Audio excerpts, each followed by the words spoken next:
బెల్లంకొట్టు సందు సాగిరేపాలెం ఆ చివర వంతెన ఇక్కడ ఇది కుల రవీంద్ర గారి యొక్క ఆకాశ మేఘాలను అంటేటువంటి కాంప్లెక్స్ జరుగుతున్నది. ఇక్కడ ఇది జరుగుతుంది. చూడండి ఇక్కడ చూడండి, రవి గారిదేమో పలచకి వెళ్తుంది, ఎదురుకుండా చూడండి, ఎదురుకుండా వాళ్ళది పెద్దగా పోవాలి. ఒకళ్ళకి ఇది జల్దోళది అనుకుంటే, ఇది జల్దోళది,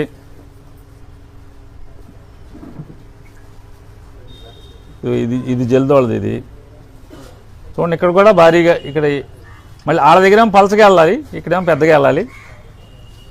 ఇక్కడ చూడండి,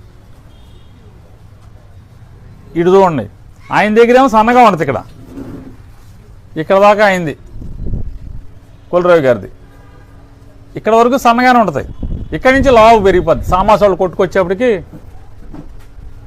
ఇది సామాస్ కాంప్లెక్స్, ఇదంతా సామాస్ దగ్గర లావు అయిపోతుంది.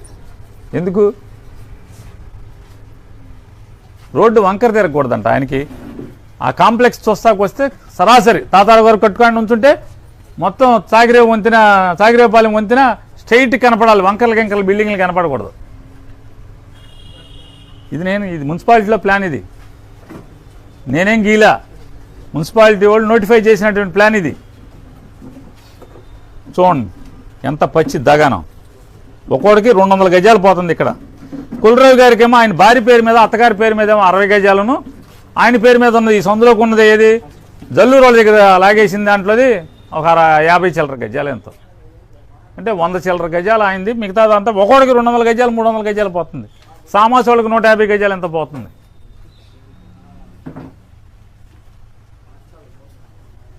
అంటే అసలు సిగ్గుపట్టం అనేది లేకుండా ఇంత పచ్చిగా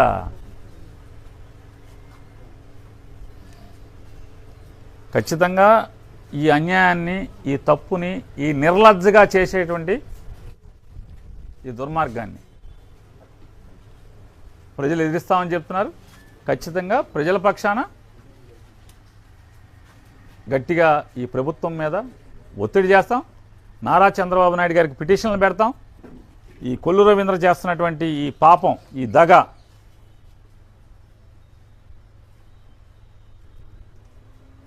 చంద్రబాబు నాయుడు గారికి పిటిషన్లు పెడతాం. హైకోర్టు చీఫ్ జస్టిస్ గారికి కూడా పిటిషన్లు పెడతాం ప్రజల తరపున.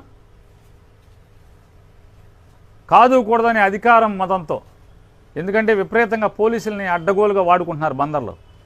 ఆ పోలీసులను అడ్డం పెట్టి కనుక మీరు ప్రజల్ని భయపడే, ఎందుకంటే దాదాపు అందరూ వైశ్యులే, దాదాపుకి దీంట్లో 70% మంది 80% మంది వైశ్యులే. పోలీసులను అడ్డం పెట్టి ఈ ఆర్య వైశ్యుల యొక్క ఆస్తులను లాక్కుందామని కనుక చూస్తే, దౌర్జన్యంగా సంతకాలు పెట్టిద్దామని చూస్తే న్యాయ పోరాటం కూడా చేస్తాం. నిన్నగాక మన సాక్షి పేపర్లో చూసాం, ఆర్య వైశ్యులది కుర్తివెనలో 35 ఎకరాలు ఏ రకంగా దౌర్జన్యంగా లాక్కున్నారు. రామశ్రీ ఎడుతున్నాడు, నన్ను మోసం చేసి మా అత్తమావలది మా ఆవిడ పుట్టింటి ఆస్తి లాగేసుకున్నాడని చెప్పని. ఎన్నేళ్ళు తిరిగాడు మీ వెనకాల రామశ్రీ? తెలుగుదేశం కార్యకర్తలు నేను చెప్పేది అయితే అబద్ధం అయితే రామశ్రీని అడగండి. ఎంత కాల్చుకు తిన్నాడో డబ్బులు ఇవ్వకుండా. అదొక్కటే కాదు, పాతరామపేటలో బాలా వాళ్ళ అమ్మగారితో కాగితాలు, దొంగ కాగితాలు పుట్టించి, ఆస్తి మీద ఆస్తి దొంగ కాగితాలు పుట్టించి కుర్తువెన్లో 200 మంది రౌడీలను తీసుకెళ్ళి ఆ 35 ఎకరాల్లో ఉన్నటువంటి సరుకు తోట మొత్తాన్ని కొట్టేసుకుని ₹1 కోటి అమ్మేసుకుని, ₹1 కోటి విలువ చేసే సరుకు తోటని కొట్టేసుకుని దౌర్జన్యంగా అమ్మేసి, పైగా ఇంకా కంతేటి రవీంద్ర ఏదో ఉంది ఆయన పేరు, కంతేటినా ఎండూరు రవీంద్ర ఆయన వాళ్ళ అమ్మాయి మీద, వాళ్ళ పిల్లల మీద, అమెరికాలో ఉన్న పిల్లల మీద, బెంగళూరులో ఉన్న పిల్లల మీద కేసులు పెట్టి అరెస్ట్ చేయడానికి వెళ్తే కొల్లూరు శివ పంచాయతీ కూర్చోబెట్టాడు.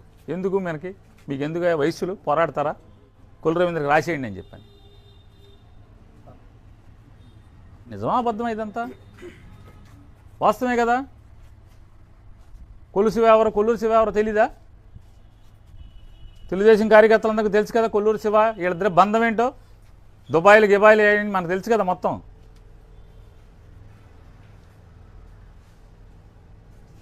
ఎండూరు రవీంద్ర గారు బతికే ఉన్నాడు. ఎంత దుర్మార్గం అది.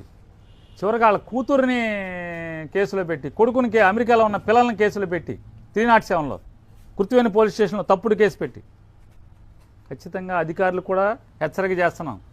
ఈ మొత్తాన్ని జగన్ రానియండి, ఈ కేసు మీద ఎంక్వైరీ చేయకపోతే అప్పుడు అడగండి. ఇందులో ఎలా బెంగళూరులో ఉన్న వాళ్ళ మీద అక్కడ మీద తప్పుడు కేసులు కడతారు మీరు? ఆస్తి దౌర్జన్యంగా నరుక్కుంటే ఎందుకు మంత్రికి పోలీసు కొమ్ము కాస్తారు?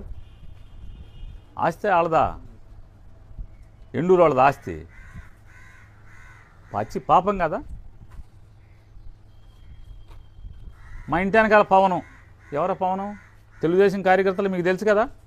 కొల్లు రవీంద్ర అంటే పవన్ అనేవాడు మీకు పొద్దున్నే ఎక్కడ తగిలితే, సాయంత్రం ఎక్కడ తగిలితే అక్కడ కొల్లు రవీంద్ర రాస్తున్నట్టే.